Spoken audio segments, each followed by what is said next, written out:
One of the questions I get asked the most about banjo backup playing is the controversy of when to vamp versus when to roll.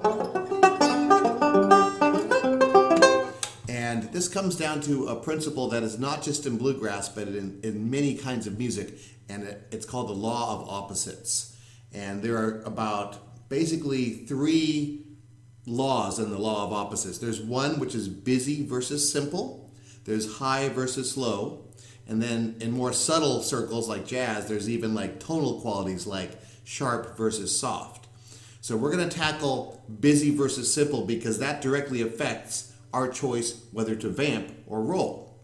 So, summed up in a few words, if you're backing up an instrument that is very notey, that has a faster tempo, that has a lot of notes flying out of that instrument, then you do not want to roll. You want to vamp by all means. This could be a banjo lead, of course, if you're unlucky enough to have two banjos in the jam, a guitar flat picking lead, or a mandolin flat picking lead, not mandolin tremolo. We'll talk about that in a minute.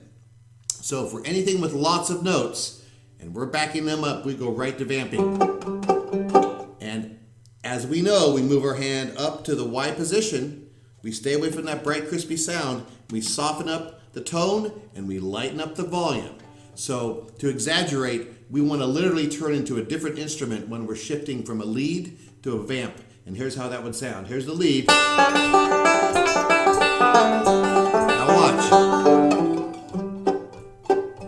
I became super quiet and super soft, okay? So that's the first half of the busy versus simple law of opposites. The second half is if you are accompanying an instrument that has fewer or longer notes, then we can do a rolling backup. Examples would be vocals, singers, a fiddle that basically is playing long lyrical passages, okay? Or, in most cases, a mandolin that's playing tremolo, because a tremolo mandolin is mimicking long notes. So to review, if you're backing up vocals, if you're backing up a fiddler playing long notes, not a fiddle tune, or you're backing up a mandolin playing tremolo, then we can do the rolling backup.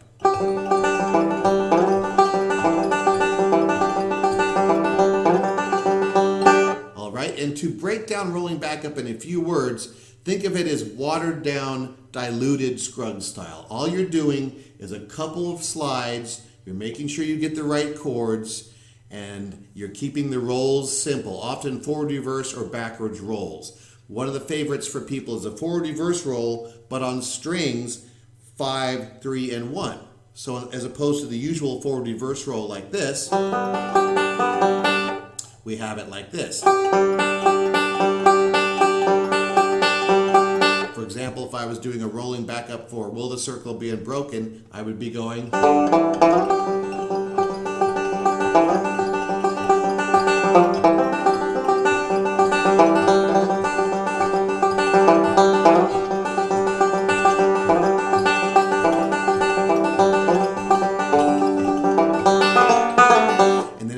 You get to put in the fill lick, okay? So the law of opposites basically dictates if you're backing up an instrument or a voice that has few notes or long notes, you get to do a rolling backup. If you're backing up a really notey person playing lots of notes, by all means, do not roll, drop to vamping.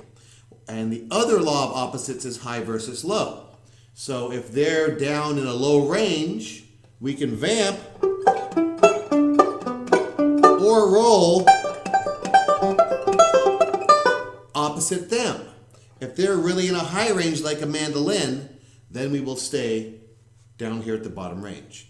The bottom line is backup is all about staying out of the way. It's like the musical version of the Hippocratic Oath. First, do no harm.